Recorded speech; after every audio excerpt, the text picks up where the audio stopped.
We have 3 minutes before we will start. Okay. See your video, but now I share my screen with the program Okay. of our conference. Okay. We are on time. Good day, dear colleagues. We start second part of our conference at this day, and we speak today about our first report will be about developing professional personality mastery, and our next speaker will be Dr. Asokan Narayanasamy from India. And I turn off demonstration of my screen, and we can start. 1 second, please. Please, Dr. Asokan, can you share your presentation? Yeah, sure.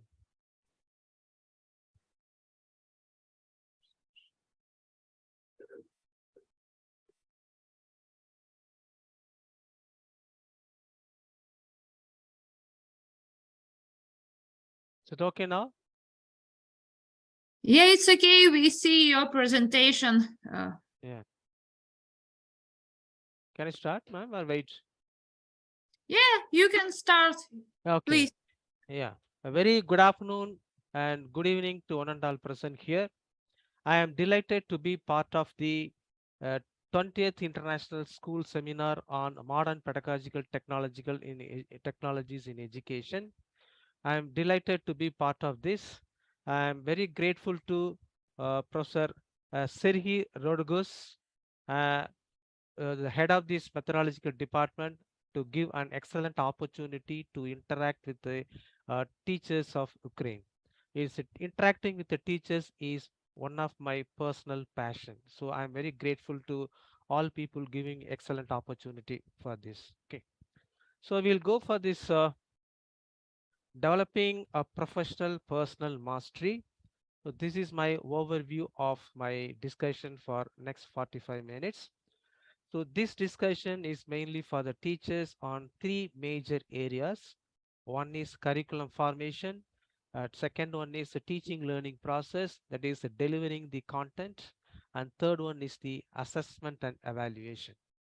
And second part we'll discuss about this competence. Competence I will discuss in terms of 6 components, namely this knowledge, skill, talent, growth mindset, technology, and attitude. So competence consists of 6 components. Out of my own experience, I developed this, and we'll see what is the real meaning of develop competence. That's the first level. And second level, from developing competency to build strength, that's the second level. From third level, go to attain personal mastery. So this is this overview of my discussion for next 45 minutes, right? So we'll give when talking about this, where to start this discussion on that, this is always start with that. This discussion is mainly for three major areas of every teacher. One is the curriculum formation. So when the teachers are involving in framing the curriculum, what are the things they have to understand, how best they can able to contribute for the curriculum formation. Second contribution is during this teaching learning process inside the class, that when delivering the content, how this developing the personal mastery will helpful for effective delivery of the content. Third one is, yes, as a teacher, we want to assess and evaluate our students, whether the students are learn whatever we discuss inside the classroom. So these three major areas, how the individual teachers has to attain the personal mastery. This is what we are going to discuss on that, right? Now, again, this developing the professional personal mastery, there are three levels are there. First level is developing the competency. Second level is the building the strength. And third level, attain personal mastery. So three levels will go. First level, develop competency. Second level, build strength. Third level, attain personal mastery. So as I said that develop competency consists of 6 attributes. Number one is the knowledge, number two, skill, number three, talent, number four, technology, number five, growth mindset, number six, attitude. We'll see one by one. Of course, all these things, all the teachers know very well about that. Just I want to give some ground and practical definitions, or maybe giving some slight modification in the definitions for better understanding that. Okay. First, we'll see what is the knowledge. Of course, knowledge, if you ask me, people say it's the informations, but the knowledge is always a dynamic one, right?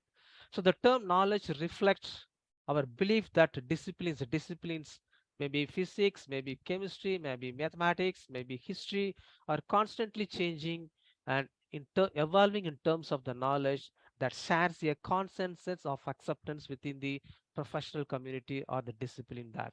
So that we call it as this knowledge, right? So according to me, out of my experience, I classify the knowledge into two broad categories, right? One is the so far constant. Knowledge is so far constant, which means that no scientist or no researcher so far challenged the information or knowledge.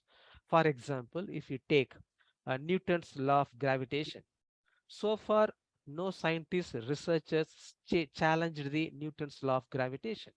So that can't be, I call it as knowledge so far constant.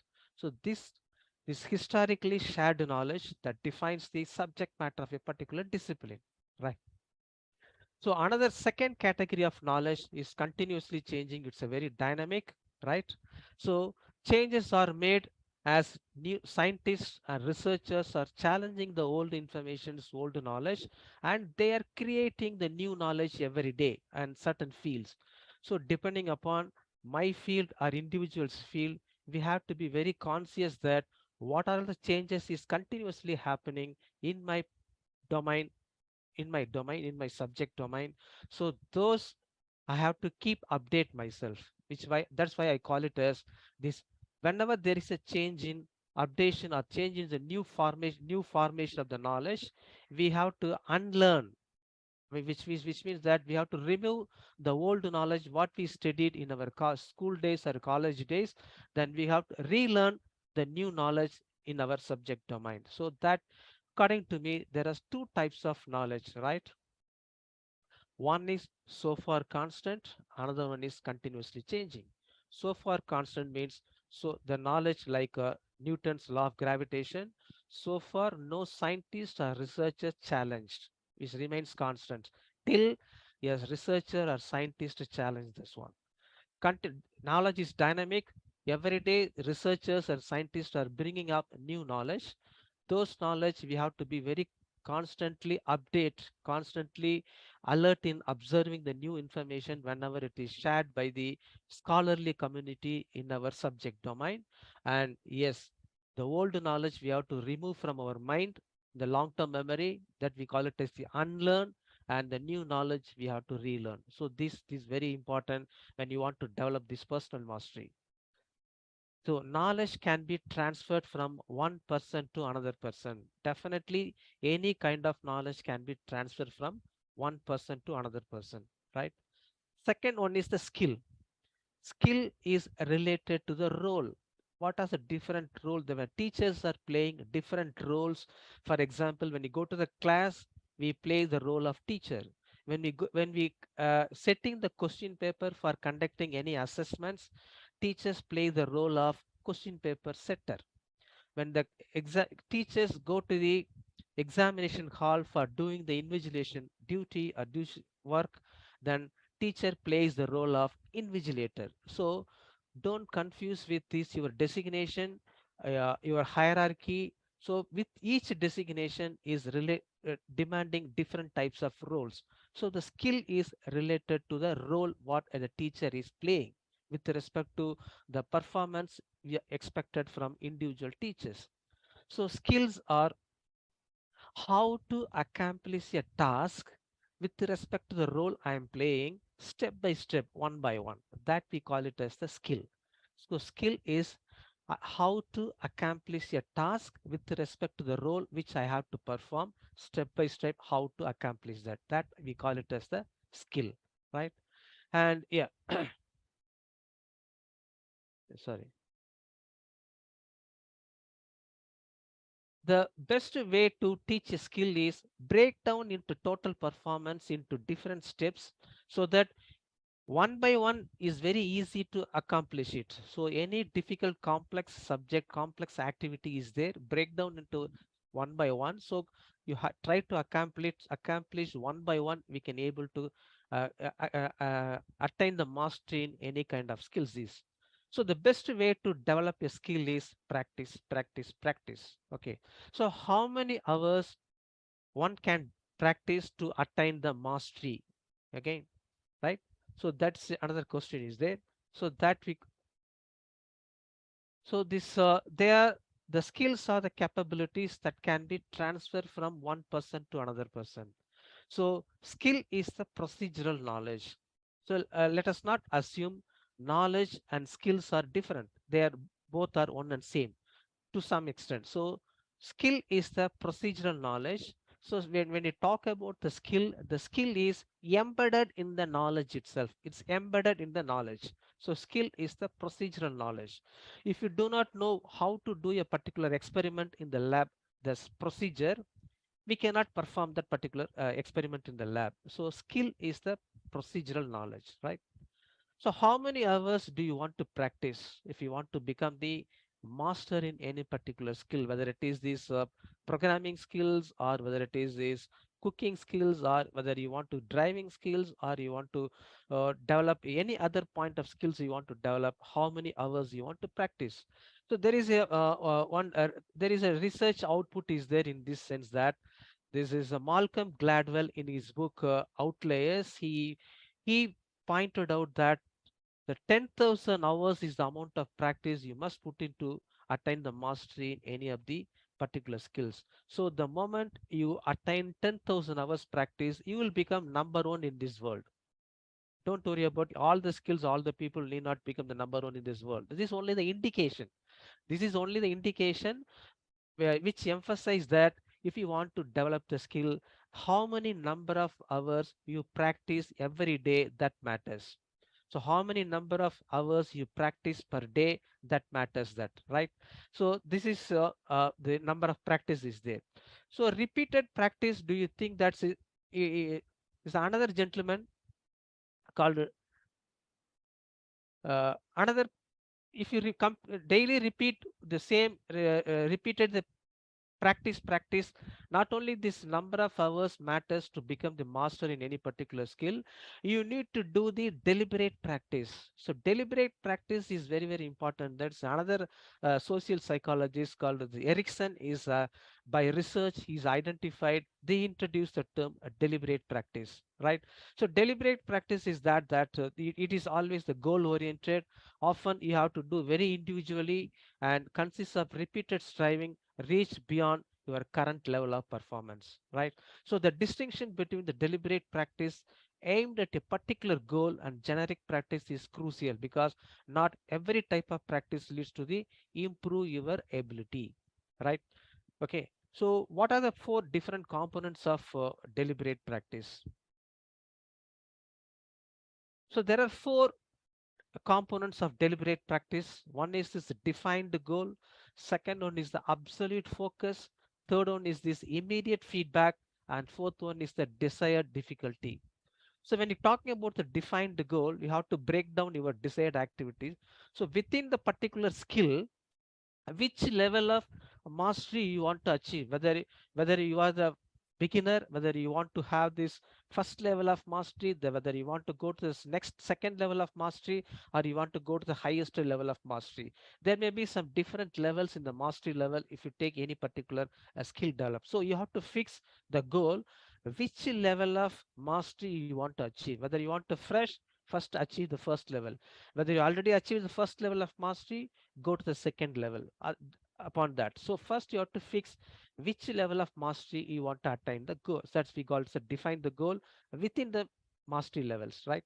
Then absolute focus. So absolute focus is this, is a distraction free concentration, so which pushes you your cognitive abilities to their limit.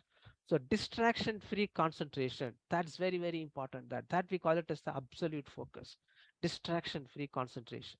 So third one is you need some mentor, or coach. So those people can give you this immediate feedback. That feedback is very very constant cornerstone of your practice, because every time this coach or mentor will give you the right kind of feedback, that feedback you have to incorporate in your next training, next practice. That's very very important. That so definitely you need a mentor or coach who will give the right kind of feedback. What is the catch point, what is the hitch point where you want to focus on it when you do the next time practice. So not only the practice, so whenever the next time you do the practice, you have to incorporate your coach feedback, that immediate feedback. That is very important when you want to develop the deliberate practice. The first one is the desired difficulties. That okay. So this always you have to come out of this comfort zone, go to the uncomfort zone. So practice a bit outside your comfort zone. That's very very important. If you practice within your comfort zone, there will not be any improvement in your performance. So every time you practice, you have to go out of your comfort zone, practice in the uncomfortable zone, so that you can able to improve your performance. So these are the four important component of the deliberate practice. So every day how many hours you put into the deliberate practice, that matters what type of the skill you want to develop on that. Okay. So next one is still can skill can be transferred from one person to another person, absolutely that. And there is the good thing is that anyone can develop any skill, there is no absolutely no restriction at all. So if you have this will, if you able, if you think you can, definitely you can. So any skill can develop by any individuals, right? Third component I'm talking about is a talent. So talent is this some researchers says that talent is inborn characteristics. Some researchers says that the talent also can be developed over the period of time like a skill, right? But there is a research organization called Gallup. That Gallup has done the research on talent for more than 25 years. Then they have defined what is talent. So the Gallup has defined what is talent is, that is a recurring pattern of feelings, thoughts, actions, or behaviors productively applied. So any activity, if you recurring pattern, if occurred within you, whether in terms of feelings, whether in terms of your thought, whether in terms of actions or behavior, if you apply repeatedly, productively, then that pattern they call it as the talent. Okay. But the talent is very hard to transfer from one person to another person. So some of the alternative terms people may use are the talent is attitude, drive, all these things, but there is a slight changes in that, different in the definitions, right? So I say that some set of researchers, they have this done the research and they have their own evidences. Talent is inborn characteristics which cannot be transferred from one person to another person. So same this another set of researchers, they have done a lot of research and they do have research evidences that talent can be developed through deliberate practice, right? So according to me, I strongly believe that talent is inborn characteristics, not transferable. So you go through the research articles, based upon your experience, you can decide whether the talent is inborn characteristics or that can be developed over the period of time, right? I leave it to you. Now, so what is the difference between this talent and the skill? So talent reveals something more important, that how well and how often you do certain activities. For example, great art. So when you repeatedly, then you can ask me that, sir, how I can identify my talent. So if you complete any activity, after completion of that activity, you feel some inner feeling of that, some kind of satisfaction. That is one first indication. Second indication is that After completing the particular activity, your subconscious mind is always longing for another opportunity to do the same thing, same activity. That's the second indication. And third indications, without anybody's instruction, when you repeat the same activity, you yourself do the some improvement. Whenever you do the same activity, every time you do, you try to do in an excellent way. So these are the three indications. Those, if you find out any activity, if you find out these three indications, the first indication is that I have some kind of satisfaction after completing particular activity, and my subconscious mind is always longing for when I repeat the same activity. And whenever I'm doing the same, repeating the same activity without anybody's instruction, I do excellent, I will do improvement. So these are the three indications. If you find any activity, three indications, that is your talent. Please try to identify what is your talent, right? Whereas if I ask somebody else, somebody, how do you know how to prepare the report in the Excel, for example? Somebody says that I do not know. Then people say that yes, I can learn that and I can learn the Excel, how to prepare the report in the Excel. Then yes, I do the practice, I do it. That is the skill development. So skill determine you can able to do something. Yes, anybody can able to do that. If I able to do something, that is skill. But if I able to do repeatedly, every time I do some kind of improvement and I try to do in excellent way, that is excellent. So there is a difference between talent and a skill. What are the limitations of knowledge and skill when you're able to compare the talent, skill, and knowledge? Knowledge and skill, when the situation specific, which means that when the situation changes, your knowledge and skill will not help you. Only your inborn characteristics, talent will help you to accomplish particular task. So that is a very important difference between that. So knowledge and skill have the limitations. They are situation specific. When the situation changes, the knowledge and skill will not helpful for any individuals. Only the talent will help you in the unknown situations, the new situations, right?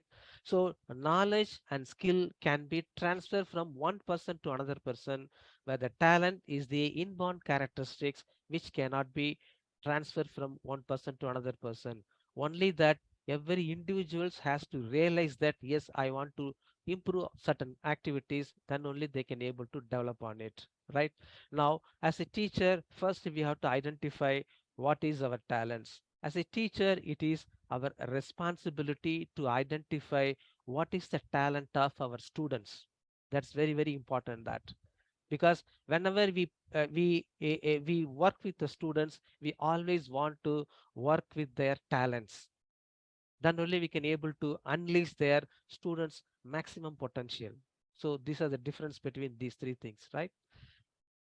And fourth component, coming to the technology. So technology is basically for the scope for design, very basic definition. So whenever there is a scope for design, we use the technology on that. So technology was originally used to connect a business in the internal process of any organizations. So after the introduction of the internet, www, then this connecting the people across the business, across the world. Now technology connect people, business, and things. Then comes in this IoT of things, Internet of Things coming up. So integrate technology for various processes